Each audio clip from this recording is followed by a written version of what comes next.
You are listening to episode 8 of the Industrial Tradition podcast. Today, we are talking with Caiman. He is a longtime friend of mine. He is a welder who's done a lot of different things, learned a lot of different things. He's now working pipeline, but he hasn't always. So I can't wait to share his story with you. He is also newly married and living separate because he's off working and she is in school in Arizona. So they're living apart, they're making it work, and we jump into that at the end. So we're going to talk about welding, welding as a trade, all different types of work and how to keep work and the differences between that and pipeline work, and then obviously getting into the relationship stuff at the end.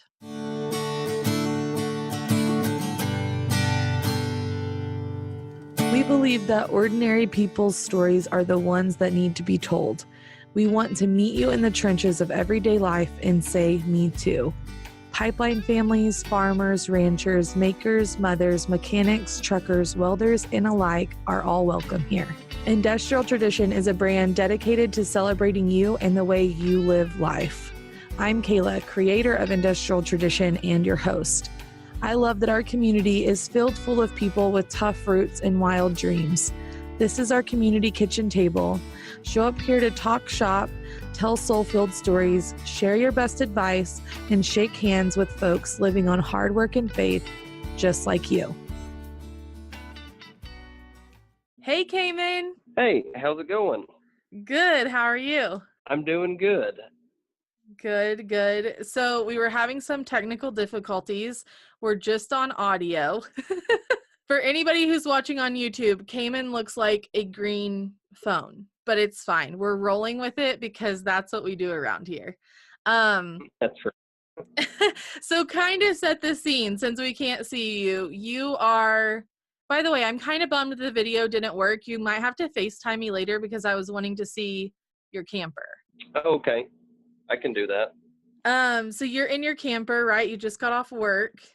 Yep. And where are you about? Like location-wise? Right now, I am staying 25 miles from Douglas. Okay, cool. That's like a bigger town, Douglas is. Pretty much right between Douglas and Casper, and both of those are larger towns. Okay, cool. So that would have been right where I drove through coming home from the wedding. Yeah, exactly. Awesome. It's beautiful there. Yeah, it really is, and weather's been great so far, a little on the warm side, but definitely can't complain. Oh, that's awesome. By the way, if you guys don't follow our vlogs and if you don't know Caiman, which we're going to introduce him here in a little bit, but he just got married. So congratulations. Thank you. I definitely couldn't be happier. We'll definitely have to talk about that because you guys are doing not exactly like what Austin and I did, but you guys you guys are separate soon after you got married, and that feels so much like what we did that it's crazy. So we'll definitely have something to talk about. Before we got started with this, I told people kind of who you were, and like that we've been friends for a long time. So I guess we could kind of get started. How did you get into welding? I guess it was just kind of an interest of mine.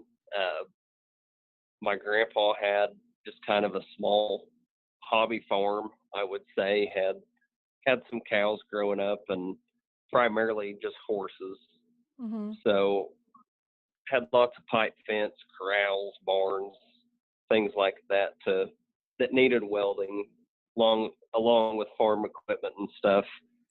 So it definitely kind of sparked my interest from a young age. And also my dad, he had a manufacturing company that built smokers, and I started out mowing his lawn at his work and went from there all the way to welding basically everything that we built there. And that's the Caiman. Well, I guess you started that in high school, right? Yes. Yep. Okay.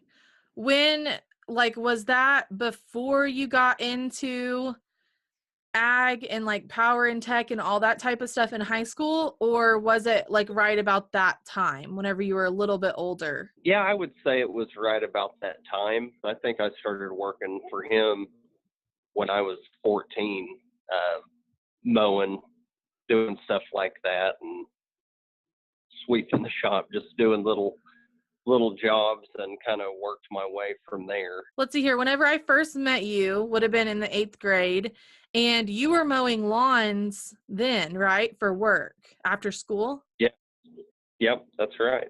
Okay. Yeah, actually one of my favorite memories is Austin, who you guys know, that's my husband. Um, and Austin was riding his BMX bike and you were on your mower and because you lived right down from the school. That's right. It was my only way of transportation at the time to mow lawns.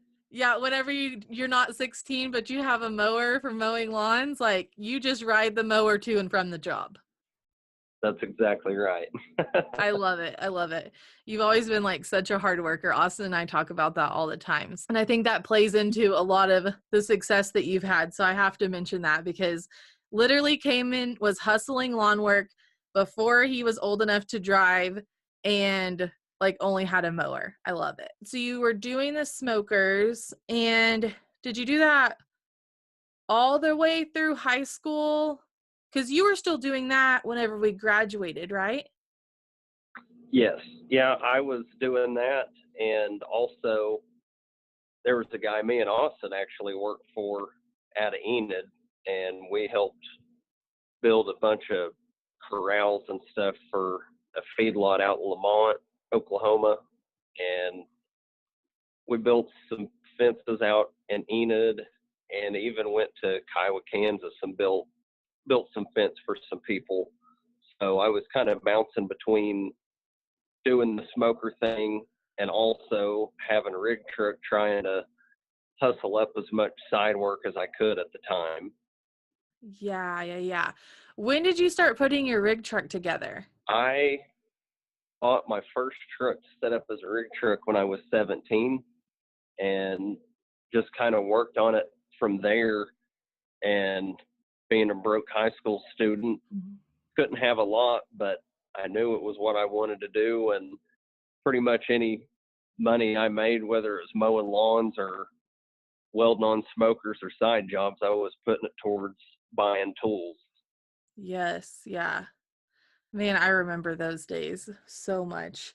So you started that whenever you were 17, because I thought you and Austin were like kind of on the same track, right? You guys kind of started and did all that at the same time. Yes. Yep. Okay, that's what I kind of thought. And you and Austin were roommates for a while. Yeah, we were roommates for a year, I guess it was. Yeah. Back in our party days, you know. Yes. Yep. Oh shoot. We have like been friends for so long, it always blows my mind. I don't know why. You know, I get nostalgic about that stuff, but it's just so cool to be like still be in contact, and not just contact, but like friends with somebody that you knew um from the 8th grade. Like we've all changed and done so many things. I don't know. I just think it's so much fun. Well, and we've all stayed very close with each other. I mean, we might not talk every day, but I would say at least once a month, one of us will call each other and talk for 2 to 3 hours at a time. So it's Yeah. pretty awesome. Yeah, it is. It is. I didn't stay, none of us really did, stayed in contact with very many people. But I'm glad that like all of us have, because it's just so cool to be able to have friends that like knew you back then and like went with you through all the things and like still accept you for like who you are. And you know, I just feels crazy now that I'm sitting here talking about this for everybody to hear that like I knew you back whenever you first started putting together your rig truck, and that was so many years ago. So Well, I definitely say it gives us all an appreciation for each other, because we know where we all started, and we all could be proud of what we've become in the time. yeah, and we're all very similar in the sense that like we kind of went out and found our own things and like chase those, like, no, we don't necessarily do exactly what our family did or whatever. And I think that that's probably binds us together too a little bit. Definitely, definitely. I mean, because if it were up to my parents' plan, then I would have got an education, and there's nothing wrong with that at all. Mm-hmm. But I had my sights set on something different, and we all did. And that's definitely why we're banded together and will be for life. Yeah, for sure. And I love that you mentioned that because that's so true, you know, which my brother ended up taking like a similar path, not still now, but back then. And, you know, I didn't know very much about welding and like pipeline, really any just like welding as a trade whenever I was younger, and even like through high school until I like really got to know you guys and got to hearing about it. And I just think that you and Austin, um, Rodney as well, and even Colt are all like such great examples of people who you guys knew that school, like continued education, like college, wasn't right for you. But you also didn't just say, oh, I'm going to go like learn this trade at tech school and then I'm just going to get this mediocre job and I'm going to accept like whatever life falls into my lap. And that's not at all what you guys did. You guys took it and you ran with it. And I just think that you guys set such a good example for that, that I hope that more people will follow because you guys really made something of it. Well, I know there's something me and Austin talked about a long time ago, because we've always had this vision of becoming rig welders, uh, whether it was pipeline or whatever it may be. We wanted to be rig welders. We knew that much, and we wouldn't take no for an answer. And that's just what we set our sights on. And there's nothing wrong with working in a shop or anything like that, but it just wasn't for us. And Right.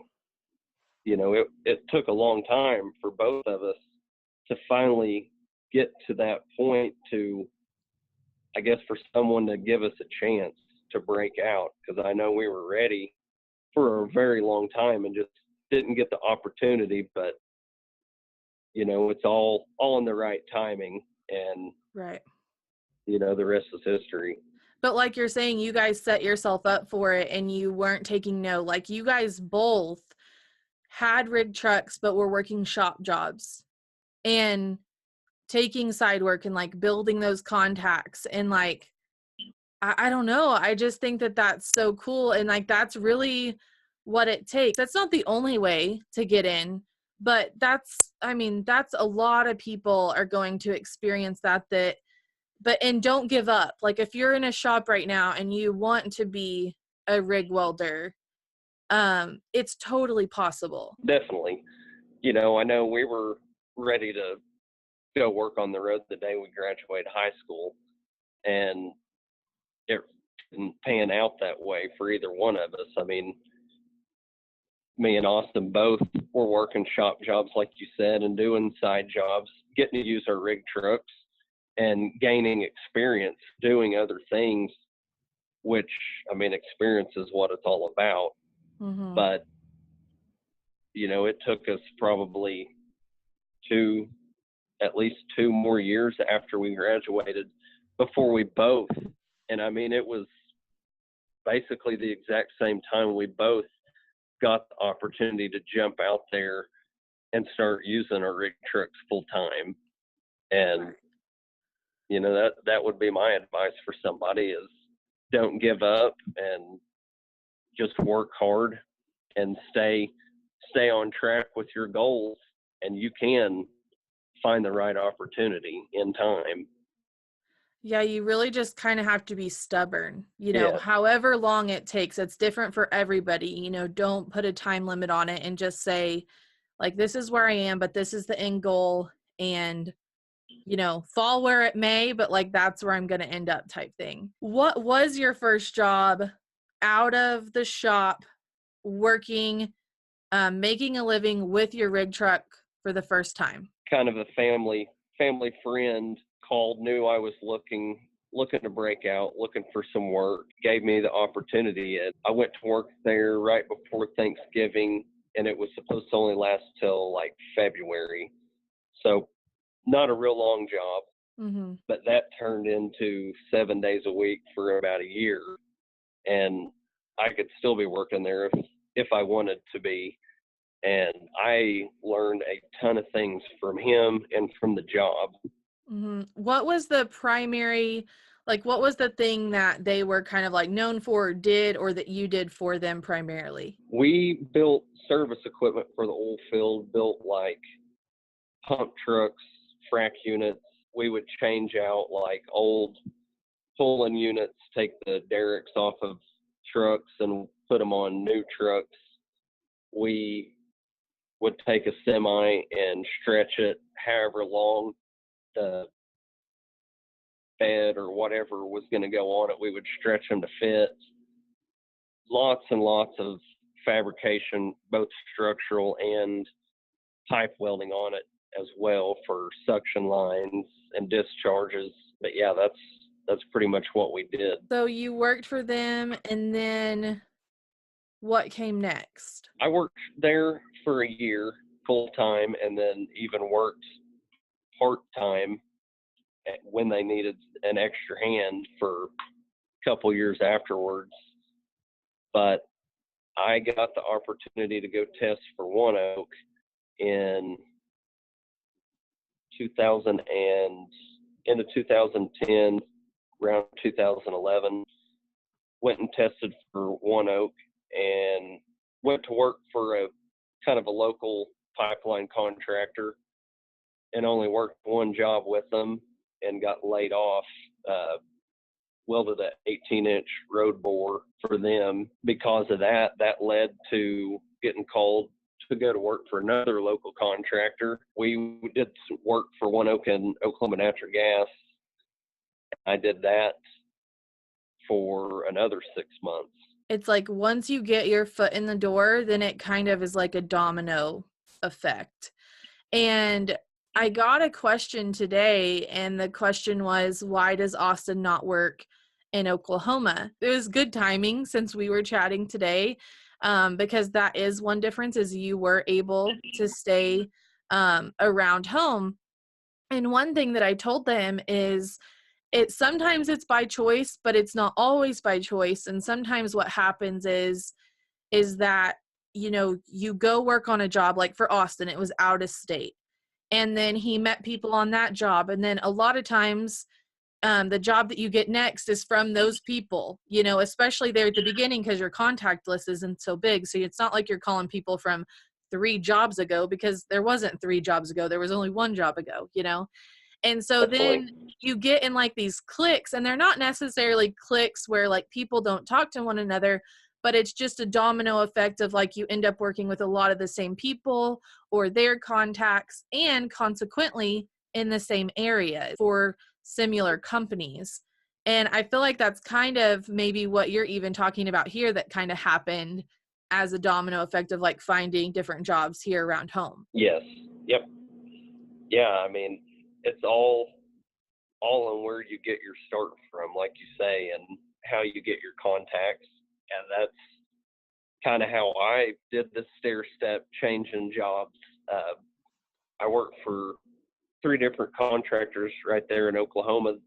The last one I worked for, I think I put in 5 years with them. It was a great job, really. I mean, they don't pay as much as working on the road, but with the other benefits that go with it, it kind of equals itself out. And that's why I stayed as long as I did. Right. And like the other thing that I remember us all having a conversation about after we had been on the road for a couple of years, and I feel like you've always kind of toyed with the idea of like traveling. And I don't remember if that's what sparked the conversation, or me and Austin just like had an epiphany and told you about it, but it was that idea of like, it really does cost more whenever you're on the road. Stuff that you don't think about, like just like me coming back and forth to home, that's a lot of miles on a truck and a lot of diesel that I wouldn't have spent, to our personal expenses if Austin worked at home, And That's right. literally just stuff like that adds up so fast. The other thing that we've talked about before, I think, is consistency in pay.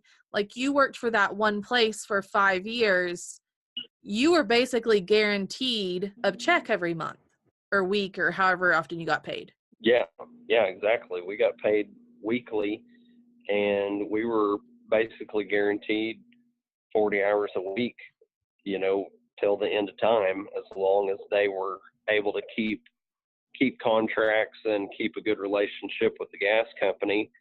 And they definitely did that. Right. And, for us, and just so other people know, like for us, it looked a lot different. Like Ben's weekly check might have been bigger than Caiman's, but we have these expenses. Plus, like Austin was off multiple times for like 2 weeks, a month, 2 months, all while Caiman had a consistent job. And that really, whenever, stuff comes out in the wash, we've never compared our taxes, but it's like, I guarantee you that, that whenever you go to talk about budgets and paying off debt and all that type of stuff, a lot of times that can be a lot easier to manage with a consistent paycheck, because at least, even if it's a touch smaller, you know what it's going to be and you know that it's going to be there. That's exactly right. I don't know. I'm just so excited that we're having this conversation, because like whenever I think, we can only share our story on YouTube, but I've been, chomping at the bit wanting to share other people's stories, because I don't want people to think that, we're always like very cautious to talk about the type of money that Austin makes. And it's not because we're trying to hide anything. It's just that we're not trying to glorify something that's not as exciting as what it may seem like. And I'm not saying that it's bad money either. Like it's a great living. Austin has talked about how doing this and like finding welding and then pipeline has allowed him to like live the type of life that he hoped that he would be able to accomplish whenever he was a kid. You're always supposed to want to do better, better than the way you were raised. Not that there's anything wrong with it, but your parents want you to do better than they did, and you want your kids to do better than you did. Right. It's just the way, I guess, generations go on, and it's definitely a good, honest way to make a good living. And I wouldn't trade it for anything. Kind of like you were saying, as far as us toying with the idea of going on the road, it is something that we've all talked about. Oh, I mean, I've definitely wanted to, and kind of got a taste of it through the last company I worked for in Oklahoma. We spent a little over a year working in Kansas, worked up in Kansas City and then Coffeyville, areas like that. And it was kind of an excitement to get away from the normal area instead of just being strictly tied down to Oklahoma. It was nice to get out there and weld in different areas, see new things. The consistency is definitely what kept me there, kept me doing it for as long as I did. And honestly, it's something that I would go back to. Whenever you were traveling to those places, were you in a hotel or were you in a camper? At that time, I was strictly in a hotel, but the company I worked for paid for the hotel. And that was the main reason we never looked into getting a camper. Did you go for weeks at a time, or did you go and were like home on the weekends? I can't remember. For the most part, we just went 5 days a week and would be off on the weekends and get to come home. There were some times, deadlines the way they are, where we would have to work weekends to where we wouldn't be able to go home. But for the majority of it, we were always able to go home and live, I guess you could say, as close to a normal life as possible. I mean, you weren't married at that time, but what you would have been able to go, back to your family, and you were able to like keep up with like some of your hobbies and stuff, being as you had the weekend time and you were going back to like a home base. Oh yeah. I mean, I was still able to take care of my house. I was working on my house at that time and be able to help my grandpa bale hay and do chores around the place. And and do hobbies, like you Mm-hmm. say. I mean, it was pretty handy. How was hotel life? Was that like shocking, or was it fine because you mostly worked, or what? Do you remember having any thoughts or like that whenever Well, you first were staying in the hotel? definitely was kind of an inconvenience, I would say. I mean, not, it was nice. You had a nice bed to sleep in and all that. The whole eating out thing all the time definitely wears on you. And that was probably my biggest negative towards staying in a hotel back then. And that's why I guess the push for me to get a fifth wheel for doing this type of work, that's why it's so important to me. Right, for sure. Yeah, I think I mean, we're just we're home people, which on the road makes us camper people. I feel like Yes. it just kind of, that's how it translates. What were you guys doing, like new construction mainline pipeline work with that company? I kind of came in on a project that had already been started in Kansas City. I'm trying to think about the time we were up there. I want to say it was around like March of 2014. We went up there and it was a fabrication job, building metering skids and filter skids, converting a power plant to natural gas. It was all fabrication on that job. And then just the tie-ins out in the field. We were a pretty low man operation because there was two of us welders and one operator slash foreman. And we welded up, oh man, probably 2,500 feet of pipe. And then we hydro tested it ourselves. We did all the fabrication, bolted it together, tested it ourselves, and even assembled it. I know there's a lot of people that probably wouldn't want to do that. I actually learned a ton from that job, just the difference in fittings and valves and bolts and gaskets, and something that I've always kind of enjoyed since I've been doing this is I kind of want to know how to do everything, whether it's testing pipe or welding or running equipment. I kind of want to know every single part of the whole deal. And I learned a ton from that. That's awesome. And Is that did you do live work for that company too? Don't you call it like the live work or whatever, where there's actually like stuff coming through the lines, or you have to bleed it off first? not on that particular job. We got to work it where it was all valved off for tie-ins. After that job, we went straight to Coffeyville, Kansas, and there was 14 miles, I believe, from Coffeyville to Independence on a 12-inch line.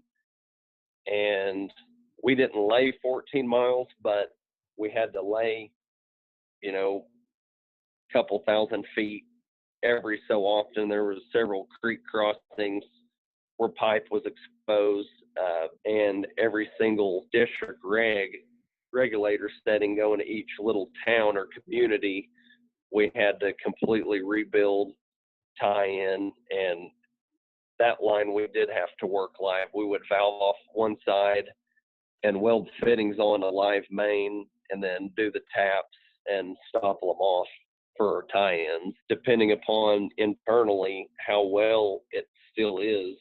If there's rust, pitting, or anything like that, or if they don't get all the shavings out, you're not going to get a good seal on the stopple equipment. And you definitely can have some fire, some bleed by. And my experience with valves, whenever you're shutting a valve off somewhere, you always have fire, because very, very few times do they seal off completely. Like when you're welding a fitting on, they call it in-service welding, because the line is still in service when you're welding to it, putting Okay. fittings on. And that was the same company that you worked for until you transferred and moved. Is that right? I went to work for another local company out of Bristow and worked there for 2 years. And primarily we worked for One Oak and worked out of their storage facility doing maintenance work on their piping inside the fence. Did basically rehab work, replaced a bunch of pipe that was already there. They were having trouble with it due to corrosion, things like that. But I worked there 2 years and went back to work for the other company for a short period of time, and that's when they transferred me to Arizona. It's so cool, like all the experience you have got. One thing that Austin always gets mad at me whenever I say this, but I feel like you might get the humor in it, maybe, or maybe I'm just a total jerk. But I told him that so many of these guys who go straight to pipeline, like they get out of high school and they fall into it because, you know, their parents do it or their uncle does it or it's local to their area, whatever the reason is. That's like where they go like straight into helping, or basically what I'm saying is like that's where they learn to weld. And like that's the only thing that they've welded on. You can pigeonhole yourself into, and like I am, you know, I'm dramatic and I'm like, they only know how to weld in a circle. And I get that like they know how to do more than that.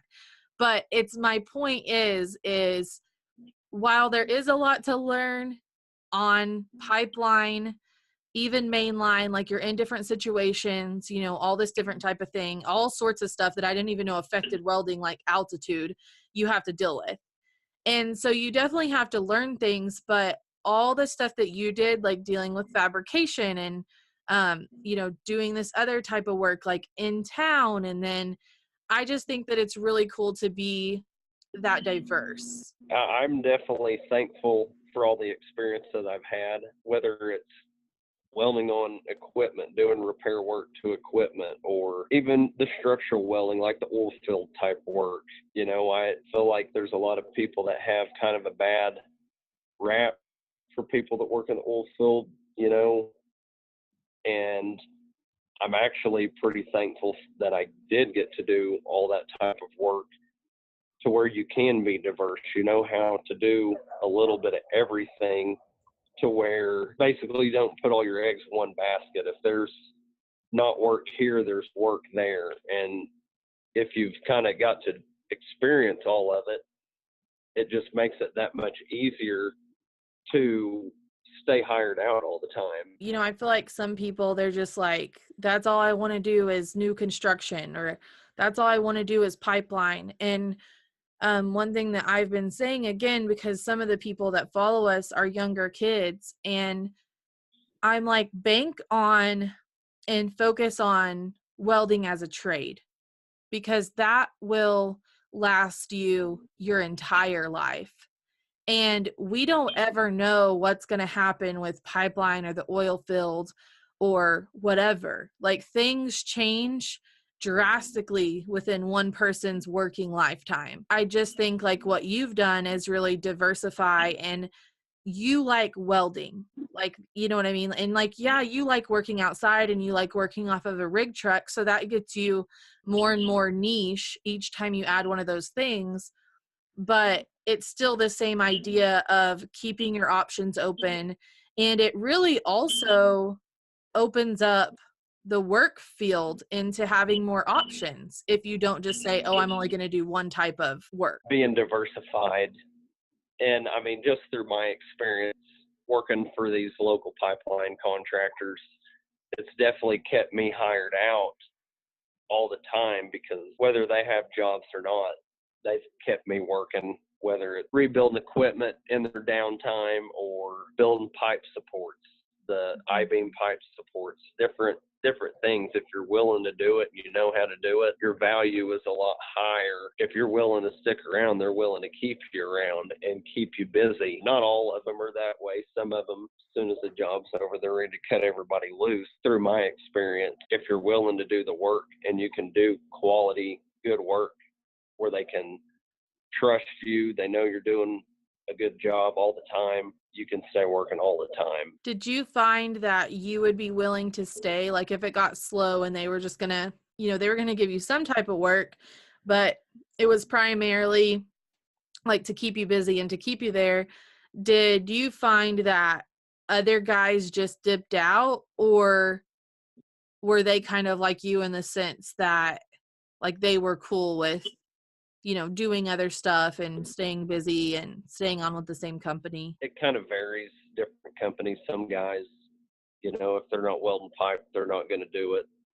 And I mean, there's nothing wrong with that, but it's just not who I am. I kind of want to stay steady, and everybody needs a paycheck. And if they're willing to give me the work to do things, then I'm willing to do it. And some guys, they'll stay at home until they finally have another pipeline job. And other guys are willing to do the same as me as well. It's kind of 50-50, I would say. And I'm not judging. I'm just kind of generalizing to try to give people like an idea of, differences or whatever. But I've seen like what you're saying is like people, they don't want to go work anything but like new construction, pipeline work. But like they'll sit at the house like all winter, or like if pipeline's slow, or like the bottom falls out or whatever. It's one of those things where, again, why I say bank on the trade is because if you have that and you have that in your back pocket, and you aren't too quote unquote proud, which I'm literally doing air quotes, because no, in my opinion, no work is like better than the other as far as like on a pedestal, you know what I mean? Like I don't think pipeline's like above like working on drilling rigs, if you know what I mean. But Yes. like just saying, like if you keep yourself open-minded, like you're more likely to be able to stay in a job, because those companies still have stuff to do a lot of times. And if they're willing to keep you around and you're willing to do it, then like you said, you could do like you did and have really consistent income. Only time I've ever left a company is just for the way they treat their people, not because of the type of work necessarily, whether we're slow or busy, whether we're welding on pipe or welding on something else. That part doesn't bother me. It's whenever they're disrespectful to their employees is been mainly the only reason I've ever left a company, other than to possibly better myself. Or where we can go next, to change locations, which you didn't change company, but you transferred jobs. So how did that kind of work? Like if this is something that somebody was needing to do, did you go within the company, or did you find out that they had work out there in Arizona and asked to be transferred? How did you kind of go about that? I tried doing it on my own. I tried contacting people out of Arizona. Actually got a foreman's number through Austin that he got through someone else, kind of a friend of a friend, to get this number, and was in contact and never could make it work to where I could get a definite answer if I'd ever get hired or not. The guy that I worked for several years, the area manager, actually had a bunch of work in Oklahoma and needed a hand, and asked me if I would come back to work for him to get him out of a bind. And if I do that, that he could help me possibly get to Arizona. And of course, I jumped all over it because that's where Nicole was going to school. And I wanted to try and be there with her if possible. It was a win-win for me. But we were honestly expecting the process to be a lot longer than it was, because I think I only worked 2 months before they transferred me to Arizona. So it happened way faster than expected, and put my house on the market. It sold the same day I put it on the market. So, I mean, everything kind of fell into place, but it was a very hectic time trying to get moved out, and we just moved straight into our camper. We didn't have a house to live in anymore. That was about the time Nicole had to be in Arizona to start school, so I had to move her there and come back to work. Then I had to fly back to do orientation to get transferred out there. It was kind of just a whirlwind trip for a Yeah. while there, and finally kind of settled down. Except for it hasn't settled down much. No, it really hasn't. Oh No. shoot. For people who don't know, Nicole is Caiman's wife. Like we said, they just recently got married. And so she was needing to be in Arizona for school. And so then you went to orientation, and then you ended up, like you said, pretty quickly moving out there. So you guys were living in a camper in Arizona. And were you guys doing the same type of work for that company out there that you were in Oklahoma? Yes, it was a different gas company, but we were doing work in town, laying high pressure gas lines for Southwest Gas in town. I came in about halfway through a project of putting 3.5 miles of 12-inch in. To sum it up, we did basically the same exact work there as we did in Oklahoma. Then we get into like pretty close present day. I mean, how long were you there in Arizona working? I was there for 9 months exactly. In a chain of events, I guess we could say, now you're on the road, separate from Nicole, on a pipeline job, right? And Yep. in a different camper. Yes. Now we have 2 campers. We each have our own separate camper. I mean, you never seemed high maintenance to me until now. Oh, I'm totally kidding. Totally kidding. To be honest with you, I'm kind of glad that you guys both have your own camper, because I've been seriously considering an office trailer that like allows me to have like a consistent office setup, and then I don't have to have it in our other camper, and then it would allow me to like come home, and like I wouldn't have to get hotel rooms whenever I was to and from, because I've been going back and forth so much. Since you guys own 2 campers, I'm like, I mean, we could own 2 campers. That'd be fine. Except for we have a house, so maybe that is way too much. I'm not sure. Oh shoot. Got a different camper, which like I said, you'll have to take me on a tour of, because I'm a total nerd about that type of thing.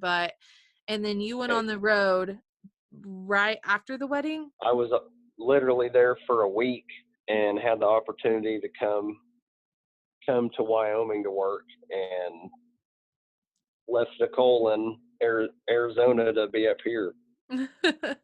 Yeah, which is crazy.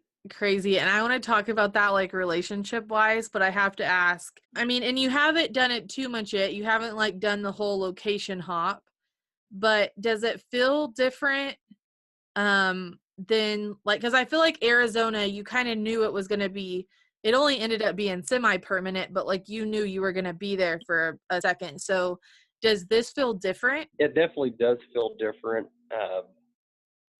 There's nothing wrong with Arizona, but I just didn't have a very good experience being there working, and being up here to me almost feels more like being at home, I would say.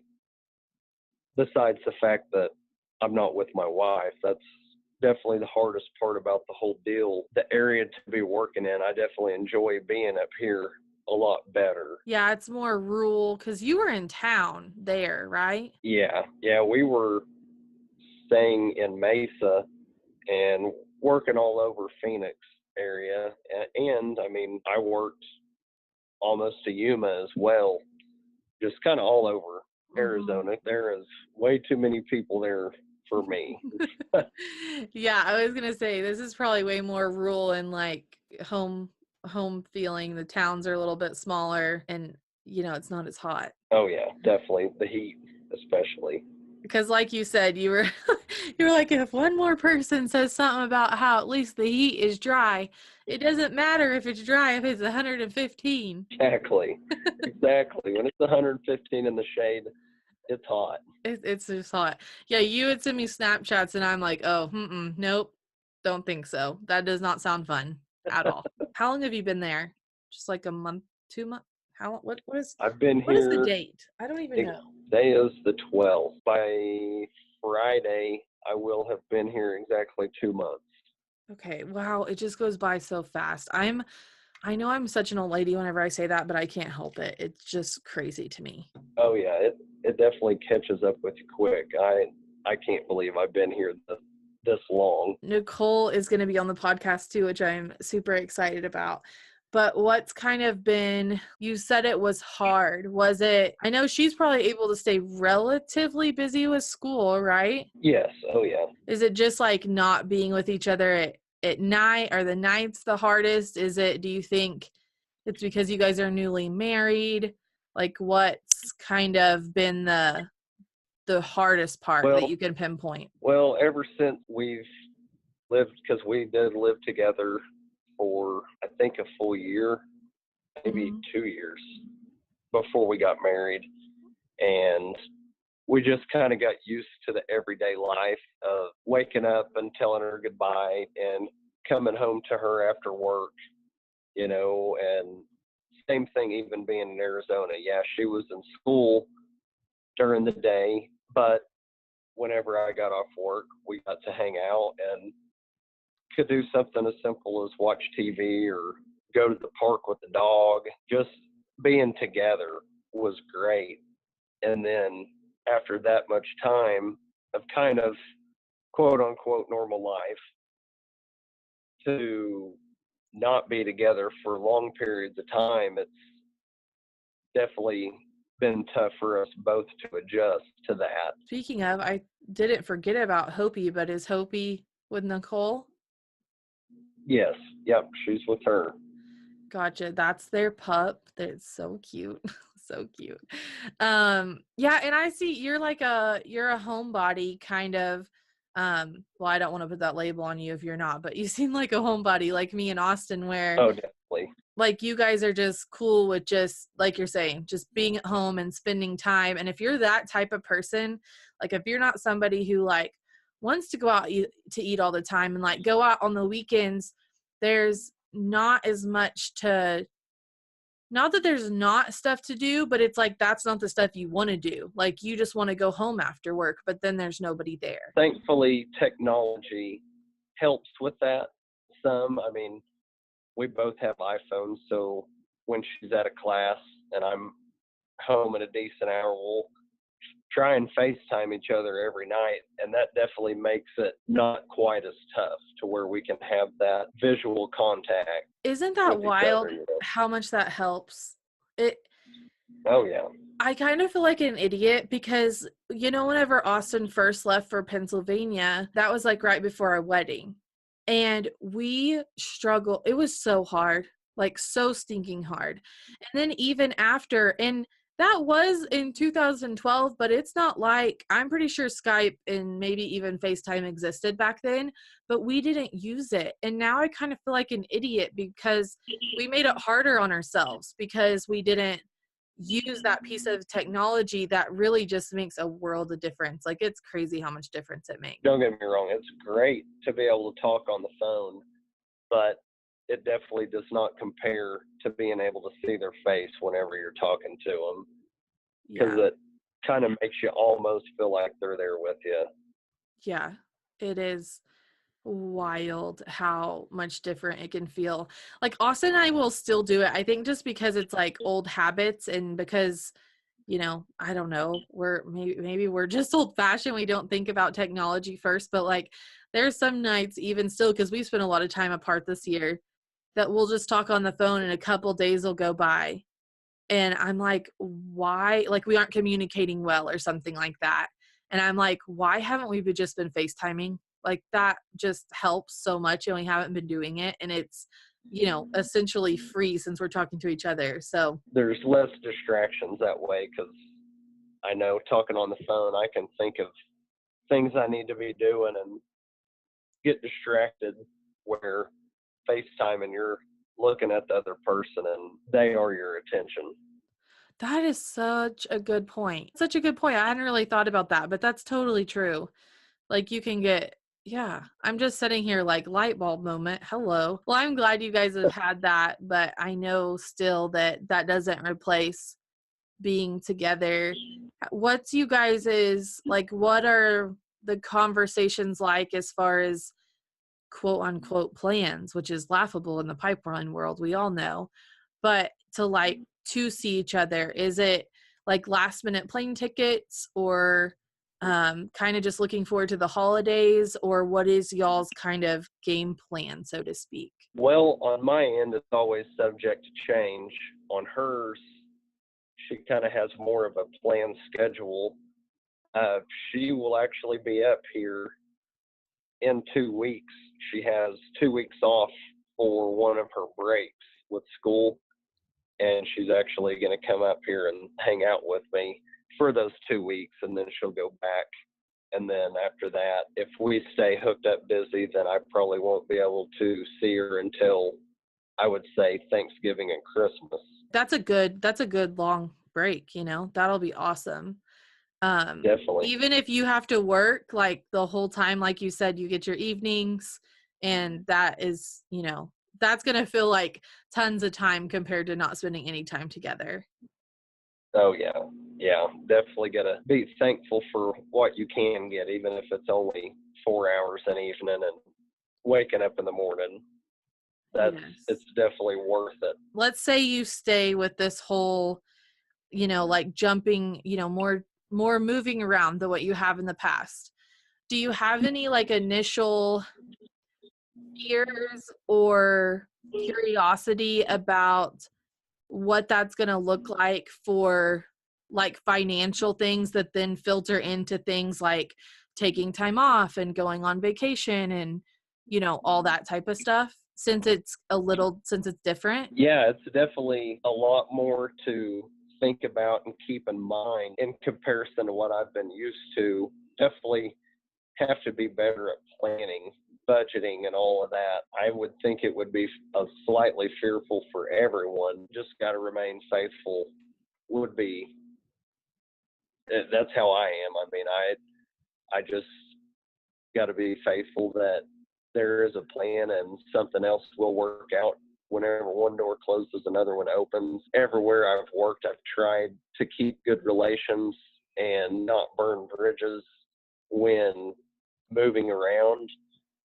So I know if this work slows down or doesn't pan out, I know I can at least go back to where I came from, and that is a good feeling. But yeah, it's definitely way different. I think that's a question that I'm like curious to ask you like a year or so from now, just to like get your different perspective, since ours is only like has only been very one way for so long, you know.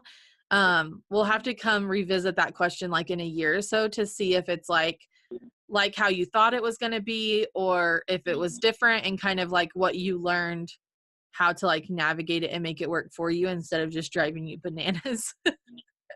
Yeah. Yeah, because I definitely don't like being off work for very long. Yeah, you never have. I mean, you just never have. But do you think you will, like with living apart, do you think you'll want to like kind of, you know, this is something that Austin and I haven't necessarily done well, but it's been okay because I travel with him for the most part, is, you know, him staying busy like basically as much as he can throughout the year. But do you think you guys being separate, you will try to like budget in to where you can take off, like not exceed a lifestyle that doesn't allow you to take off a couple months a year? Or what do you think that's going to look like? You know, that's something we really haven't, as far as me and Nicole, we really haven't talked about a whole lot. Of course, we want to spend time with each other, and, you know, if I were to get laid off or whatever, then I probably would try and take the opportunity to go back and spend some time with her. But for the most part, it feels like a long time, but it is temporary. We're going to try and power through it and me stay as busy as possible to where when she's finally done with school, we can maybe kind of slow down a little bit and see where life takes us afterward. We would definitely like to settle down and have more of a normal life if possible. Work, why she's busy with school, you busy with work for the next couple of years, and then kind of find a home base, like wherever she's gonna do her practice, and then you either find something local again in that area or get to a place to where you're not gone as much, like all year long. Exactly. That makes total sense. I used to tell Austin, like, you guys have been talking about pipeline for so long, and whenever I was in school, I practically begged him at one point to go ahead and go, because like he was talking about it, which, by the way, it's hilarious that I thought that I kind of had a grasp on like what it would be like. I had no flipping clue. But I had this idea, and I think I even said this to you guys, that I was like, I am so busy like with school, and it needed to be my focus because you're paying for it, right? Like you're paying all this money and you're going to these classes, and then you have to continue that after hours and do your homework and study for exams and all that type of stuff. And it's like, I know that I don't have the time to put into a relationship. I could if I wasn't in school. So it would be okay if you weren't here full time, because like you're saying is like you kind of just buckle down and say, okay, we're both busy. It's not that we're not going to pour into our relationship and that we don't care about each other, anything like that. It's just saying for this period of time, like this is what we're going to do. And which the story goes, he didn't leave, but I just think that like you guys are so smart in the sense of just making that call. And I know, or I think I know that you're happier where you are now. And we all know that that really like makes a difference with your quality of life. You doing that and then her doing school. And since she's busy, like you can stay out and stay busy, and it kind of just works. Exactly. And I know just as long as Nicole and I have been together, our quote unquote disagreements, or if we ever have any problems, it's all due to, what am I trying to say? Communication. And that's something we both try to drive into each other's heads and stay true to each other with the communication, because whenever we don't, that's whenever we may have some conflict. But we both, we improve every day, but have done very well at that, to where we both know what's going on. And being apart, it just makes things so much easier with the communication. Right. And it's not that it's kind of like Austin and I did an episode a couple episodes back about living apart, and it's kind of one of those things where it's not easy. It doesn't feel natural. But if you have a common goal and you can both like keep that in mind, and like you said, keep the communication open, we're the same way, where most of the fights is a communication problem, not a problem of, oh my God, I cannot deal with you being on the road anymore. Like I am over it, And even if that is something that comes out of somebody's mouth, it's still almost not the problem. It's just needing Yeah. to like realign and say, okay, like, I'm sorry. I will try to do better at making sure that you know that I think about you during the day, or whatever the thing is. I don't know if that's kind of what you're saying, but I know that Yeah. that's kind of been the thing with us, is if we can just like, get on the FaceTime, look at each other in the face and realize that the other person isn't being sarcastic or being a jerk or whatever, and just be like, okay, like we can make this work. Like we love each other. We have a common goal. Like we're, you know what I mean? Like back on track. It definitely makes a huge difference. Part of the communication is the making time for the other one, to where they do feel like you are thinking about them and that they are special, and not just, I'm gone, so I'm not going to talk to you. Right.